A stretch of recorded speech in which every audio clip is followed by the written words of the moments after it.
اس کی منحوسیت نے میرا بیٹا کھا لیا، اب یہ پورے خاندان کو ختم کرنا چاہتی ہے۔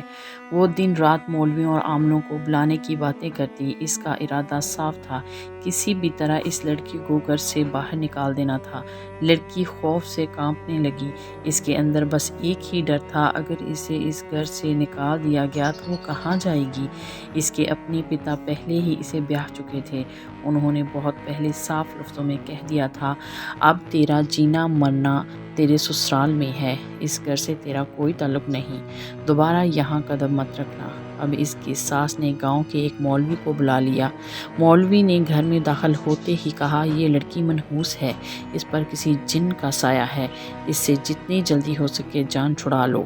بس پھر کیا تھا، اس کی ساس فیصلہ کر لیا تھا، اسے گھر سے نکال پھینکنا ہے۔ اور ایک رات جب اندھیرا اپنی پوری طاقت سے گاؤں کو ڈھک چکا تھا، لڑکی کو دھکے دے کر گھر سے باہر نکال دیا گیا۔ وہ بہت روئی، گڑ گڑائی، اماں مجھے مت نکالو، میرے پاس رہنے کے لیے کوئی دوسری جگہ نہیں ہے۔ مگر اس کی ساس کے دل میں ذرا بھی رحم نہ آیا۔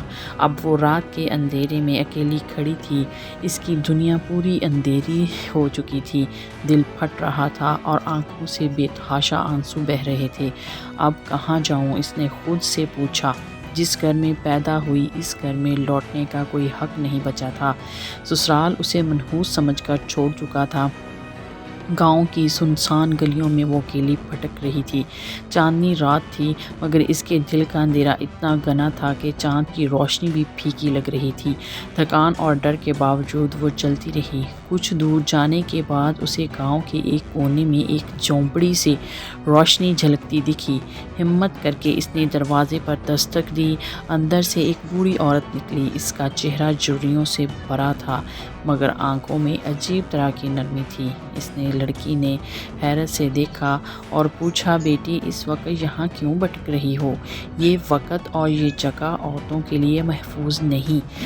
لڑکی نے روتے ہوئے اپنی پوری داستان سنائی۔ بوڑھی عورت اس کی باتیں سن کر دکھی ہو گئی۔ پھر اس نے دھیرے سے کہا، یہ دنیا بہت ظالم ہے بیٹی، مگر اللہ کسی نہ کسی طرح راستہ دکھاتا ہے۔ آؤ اندر آ جاؤ، تمہیں کچھ دن کے لیے میرے پاس پناہ مل سکتی ہے۔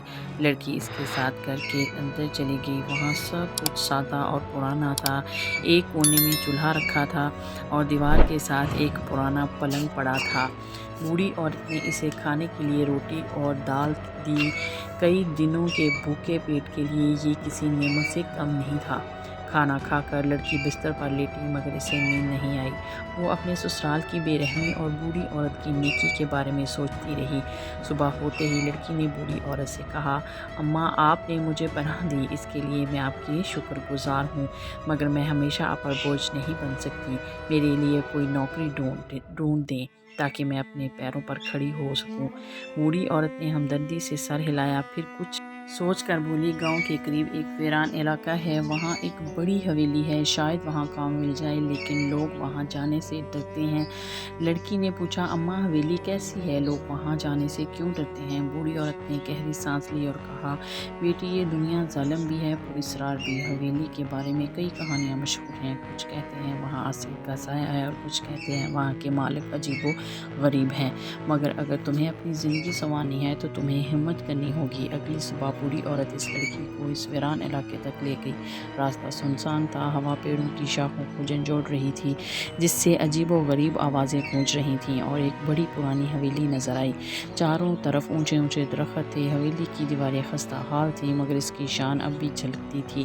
بوڑھی عورت نے دروازے پر دستک دی۔ کچھ لمحوں بعد ایک پرانے ملازم نے دروازہ کھولا۔ اس نے اندر بلایا اور کہا، مالک اوپر ہیں جو تم سے بات کریں گے۔ حویلی کے اندر کا منظر بھی خوفناک تھا، ہر طرف دھول تھی، کمرے ویران تھے، دیواروں پر لگی ہوئی تصویروں میں عجیب سی آنکھوں والے لوگ نظر آ رہے تھے۔ مالک ایک درمیانی عمر کا شخص ایک بڑے کمرے میں بیٹھا تھا، اس کی آنکھوں میں عجیب سی کشش تھی۔ اس نے کہا، تمہیں یہاں کام کرنا ہوگا، صفائی، کھانا بنانا اور حویلی کا خیال رکھنا، لیکن حویلی کے کچھ حصوں میں تمہیں جانا منع ہے، خاص طور پر اوپر کی منزل۔